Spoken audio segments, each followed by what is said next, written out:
Hello guys and welcome back to the channel. So today I would like to make a quick review about the dlink mesh router model Covr 2202. So let's open the box and see what's inside.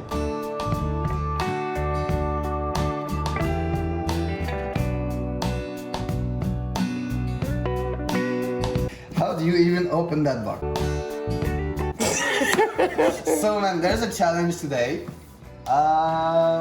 Maybe I have to push harder. This side. Okay, let's destroy the box.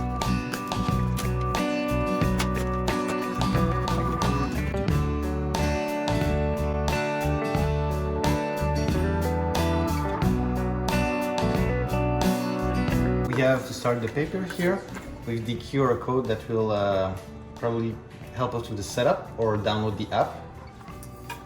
Now we have the main two devices.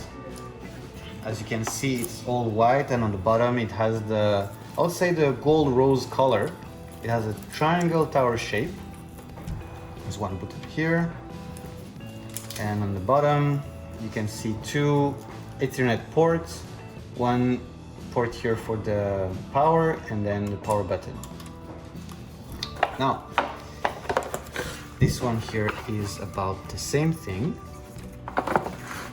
and here's the box with the accessories, all the warranty papers, and we have simply two AC adapters and only one flat Ethernet cable. What we'll do is we'll go downstairs because in the setup here, the Wi-Fi signal was not strong enough. We had a repeater put on the first floor, and still the signal was really bad in the house. So we will install this in the basement and the other one some part of the house, and let's see the coverage. So the first thing we'll do now is we will download the app on my Samsung here. So it's dlink Wi-Fi. You just take it on the Google Play Store and we'll install it. Let's open the app. You read all the text and contract, you accept, and I will agree to everything.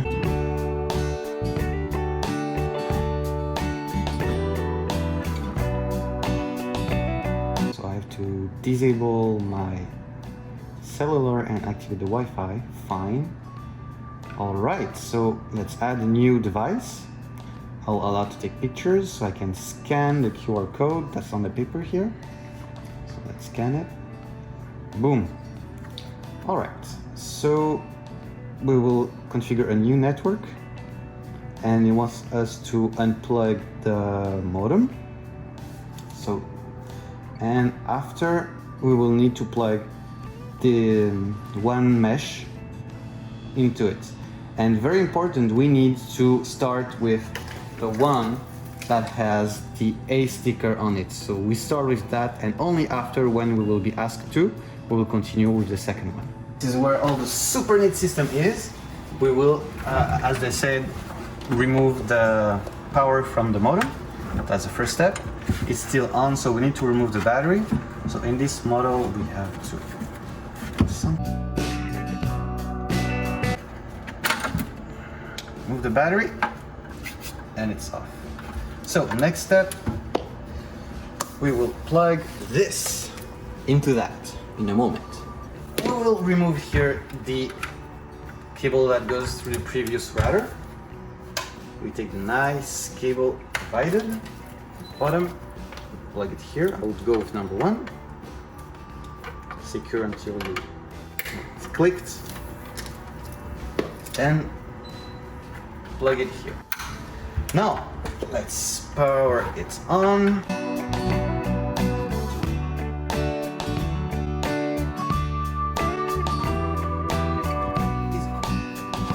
Now the next step is to power the mesh router. So I'm gonna take the AC.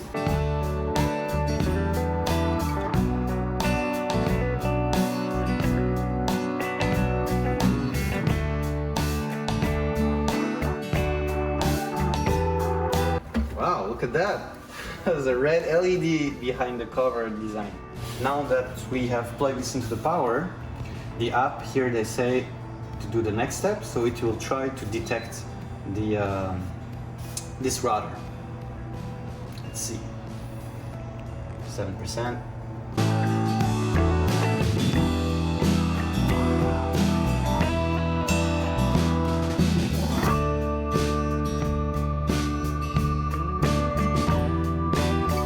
Well, it says it's ready to be configured. So it's currently flashing orange, as they say. So next. It wasn't super fast. I would say we had to wait over a minute, first of all.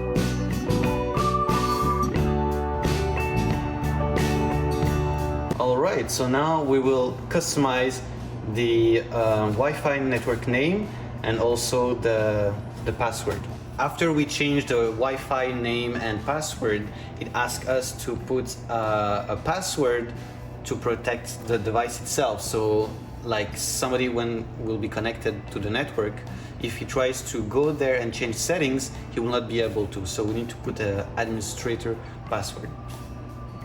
Then after that, the next step, it asks you if you want to let dlink update automatically the devices, or you want yourself to manage the updates of the devices. So I'll just say automatic. So after that, they will give us a summary of all the changes we've made that I've cut into the video for security purposes. And now it will push all the new information onto the router and make it restart. So now we will wait. It's currently at 15%.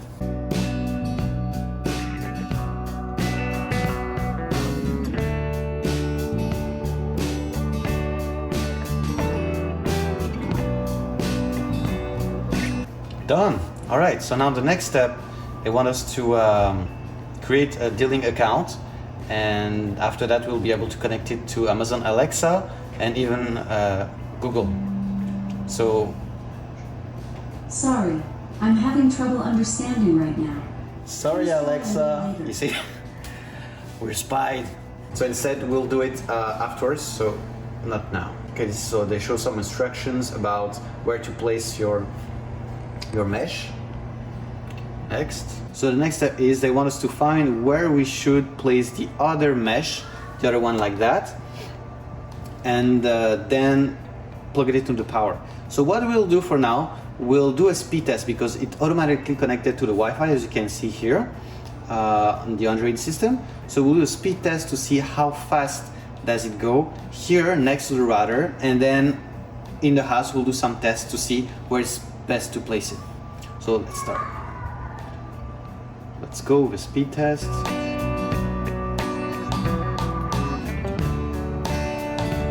Boom, over 130 megs per second, which is really the full speed you can have on Wi-Fi, because we have the internet connection, which is about 100 megabit per second.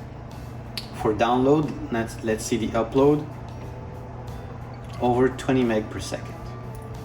So right now with the wireless, we have absolutely no loss of speed. So in the basement next to the router, when we did the speed test, it was 136 for download and 23.1 upload. Now let's do a test. We're on the first floor here in the kitchen. And it tops about the same speed, 136 for download. Waiting for the upload. I think it will be pretty much the same, 22 something. Now let's test it on the first floor. So take the stairs. Okay, so now this is what we call the dead zone, the dead spot of the house, because the download Wi-Fi signal here gets really, really low.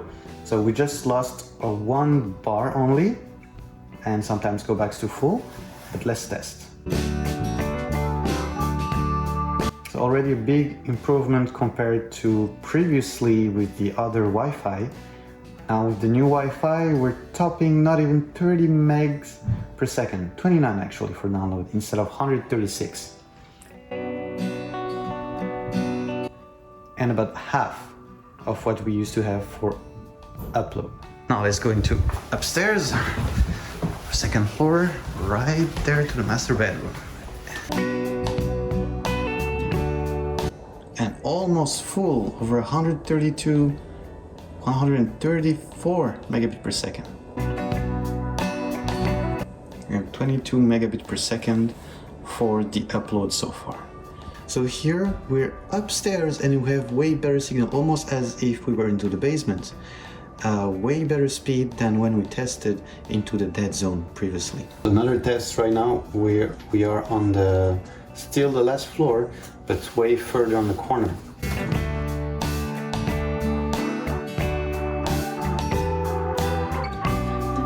So still amazing coverage, even though we only used one mesh and not the other one. So I can't wait to see when we'll use the second one on the dead zone. So back next to the dead spot zone, here in the laundry closet, we're doing a speed test to see how good. And of course it's a bit better than the dead spot, but still it's quite not a lot. So maybe we'll do a test and put the second mesh here. We might plug it over there.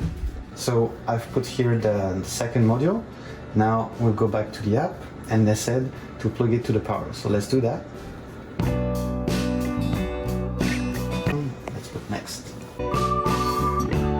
So when it will show instead of red lights, a white light fixed, then this means the network is set up already.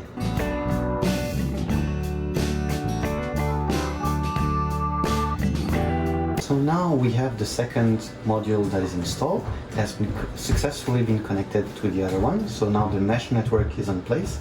And as you can see on the app, it detected the two. And we'll do now a speed test. So back to our speed test here. Previously the result was 63 megabit per second for download and 9.7 for upload. Let's do a new one.